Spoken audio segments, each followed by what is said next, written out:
Energy bills are soaring because of rising gas prices and Ukraine's war with Russia.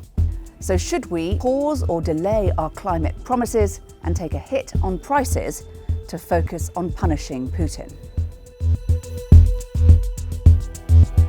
Russia is the world's second largest gas producer and the third largest oil exporter, and any sanctions on its energy industry would badly damage its own economy and have an impact on the rest of the world.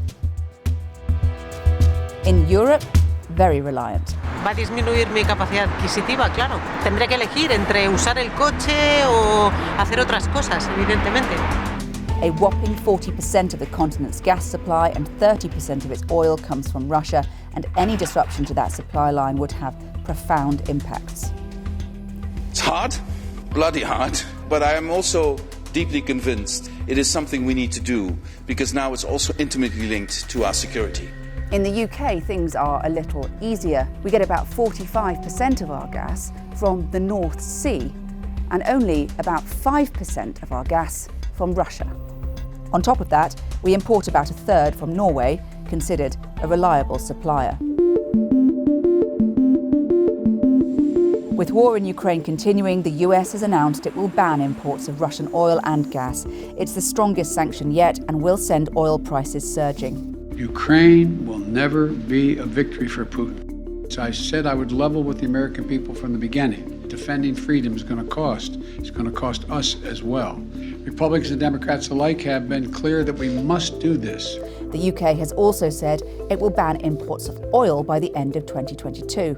The UK is less exposed, but clearly we do have diesel that comes from Russia. We can't move overnight, but we can certainly do it, and we can do it in a way that doesn't disrupt supply. European countries have so far not followed suit in terms of a full boycott, given their much heavier reliance on Russian energy, but they have announced a plan to reduce dependence on gas by 2/3 within a year. Fit for 55, once implemented, will reduce the EU's total gas consumption by 30% by 2030. That is 100 billion cubic meters of gas we will no longer need. It's also not just world leaders who are punishing Putin. After intense criticism, Shell has announced it will stop buying Russian oil and gas, following in the footsteps of competitor BP. But the big question is, how do we find a suitable replacement for Russia's oil and gas?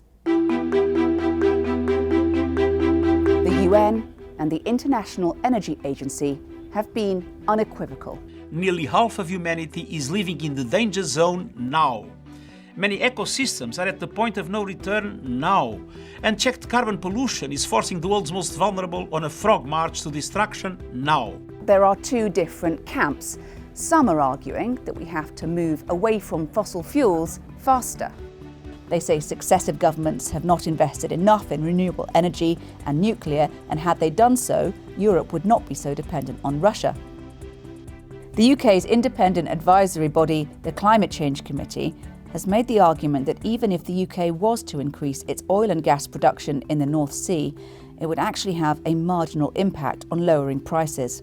But some argue that domestic oil and gas production should be increased to make sure that we're not reliant on Russia, at least in the short term. That camp says that it will help with security of supply and, crucially, the perception of security of supply. I think the targets are extremely ambitious, and it's not clear to what extent they can be reconciled with the climate change goals. And you have this irony that Germany in particular is burning an awful lot of coal at the moment. So are they going to be burning more dirty coal short term in order to reduce the gas dependency? Very probably, I would say. There is no doubt that we need to shift to clean energy, both for the climate, but now increasingly for energy security.